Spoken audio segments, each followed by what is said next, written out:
बारिश की बूंदें मुंबई की सड़कों को भिगो रही थी। आसमान पर उदासी की एक चादर फैली हुई थी, जैसे प्रकृति खुद किसी अनहोनी का संकेत दे रही हो। लेकिन किसी को नहीं पता था कि ये दिन भारतीय संगीत इतिहास के सबसे दर्दनाक दिनों में से एक बनने वाला है। 31 जुलाई 1980, वो दिन जब एक ऐसी आवाज खामोश हो गई जिसने करोड़ों दिलों को हंसाया, रुलाया और प्यार करना सिखाया। मोहम्मद रफी साहब, एक ऐसा नाम जो सिर्फ एक गायक नहीं बल्कि एक एहसास था, एक इबादत था। लेकिन क्या आपको पता है कि अपनी आखिरी रिकॉर्डिंग के दौरान रफी साहब ने कुछ ऐसे शब्द कहे थे जिन्हें सुनकर आज भी लोगों की रूह कांप उठती है? क्या सचमुच उन्हें अपने जाने का आभास हो चुका था?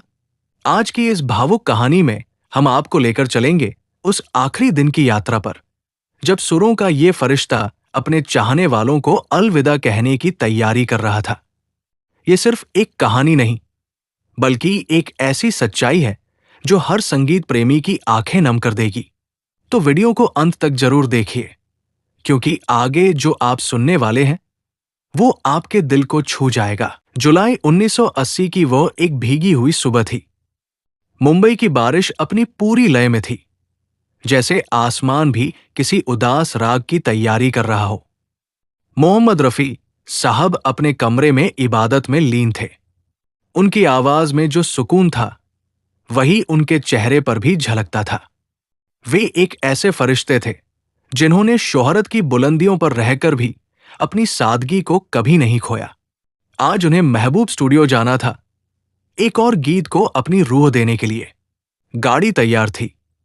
उनके वफादार सहायक अनवर ने दरवाजा खोला। रफी साहब हमेशा की तरह मुस्कुराते हुए बाहर आए।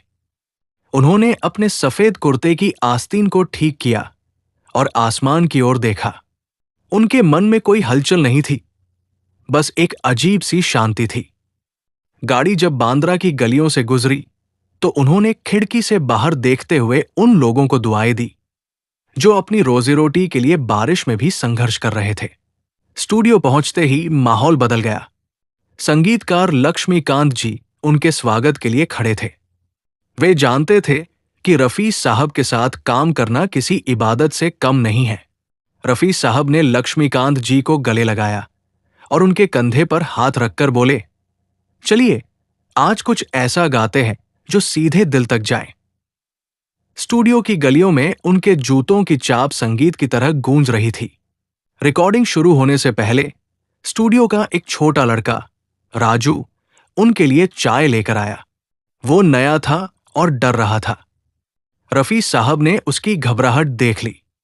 उन्होंने चाय का प्याला लेते हुए उसका हाथ थाम लिया और कहा, घबराओ मत बेटा, तुम बहुत अच्छा काम कर रहे हो। उन्होंने अपनी जेब से कुछ पैसे निकालकर उसे दुआओं के साथ दिए। उनके लिए हर इंसान बराबर था, चाहे वो बड़ा कलाकार हो या छोटा कर्मचारी। रिकॉर्डिंग रूम के भीतर सन्नाटा पसर गया। सामने वो बड़ा सा चांदी का माइक्रोफोन था जिसने हजारों गीतों को अमर होते देखा था। रफी साहब ने अपना हेडफोन पहना और आंखों को बंद कर लिया। वे अब इस दुनिया में नहीं थे। वे सुरों के उस समंदर में गोते लगा रहे थे जहां सिर्फ शब्द और धुन थी। गीत था, तू कहीं आसपास है दोस्त। जैसे ही उन्होंने पहली पंक्ति गाई, स्टूडियो में मौजूद हर शख्स की आंखें नम हो गई। तेरे जाने का गम और फिर ये गम। इस पंक्ति को गाते समय उनकी आवाज में एक अजीब सा दर्द था, जैसे वे खुद को ही अलविदा कह रहे हों। उन्होंने हर शब्द को इतनी बारीकी से तराशा कि लग रहा था जैसे कोई चित्रकार कैनवास पर अपनी आखिरी कृति बना रहा हो। उनकी सांसों में थोड़ी तकलीफ थी, लेकिन सुरों में रत्ती भर भी फर्क नहीं आया। वे पूर्णता की तलाश में थे और उस दिन वे खुद पूर्णता बन गए थे। रिकॉर्डिंग खत्म हुई। लक्ष्मीकांत जी और पूरी टीम ने खड़े होकर तालियां बजाईं। रफी साहब ने हमेशा की तरह हाथ जोड़कर सबका शुक्रिया अदा किया। बाहर जाते समय वे अचानक रुके और लक्ष्मीकांत जी से कहा, आज मेरा काम पूरा हुआ, अब मैं चलता हूं। ये विदाई सामान्य से थोड़ी अलग थी। उन्होंने स्टूडियो की दीवारों को ऐसे देखा जैसे कोई अपने बचपन के घर को आखिरी बार देखता है। घर पहुंचकर वे बहुत थके हुए लग रहे थे। उनकी पत्नी बिल्किस ने उनके लिए पानी का गिलास लाया। वे सोफे पर बैठ गए और चुपचाप बाहर गिरती बारिश को देखने लगे। बिल्किस ने पूछा, आज आप बहुत शांत हैं? रफी साहब ने बस उनका हाथ थाम लिया और कहा, अल्लाह का करम है कि उसने मुझे इतना प्यार और संगीत दिया। अब रूह को थोड़ी राहत चाहिए। उस रात का सन्नाटा बहुत भारी था। अचानक उनकी तबीयत बिगड़ने लगी। सीने में उठते दर्द ने उन्हें बेचैन कर दिया, लेकिन उनके चेहरे पर कोई शिकन नहीं थी। उन्हें अस्पताल ले जाया गया, लेकिन नियति को कुछ और ही मंजूर था। वो आवाज जो करोड़ों दिलों की धड़कन थी, हमेशा के लिए खामोश होने की राह पर थी। उनके होठों पर आखिरी वक्त में भी रब का नाम और संगीत की कोई अनकही धुन थी। 31 जुलाई की शाम जब उन्हें सुपुर्द-ए-खाक किया गया, तो पूरी मुंबई सड़कों पर उतर आई थी। लेकिन रफी साहब कभी मरे नहीं। आज भी जब किसी अंधेरी रात में कोई कवि एकांत में बैठता है, तो उसे रेडियो से वही आवाज सुनाई देती है, तू कहीं आसपास है दोस्त। वे आज भी हर संगीत प्रेमी की सांसों में, उनकी यादों में और उनकी रूह में जिंदा है।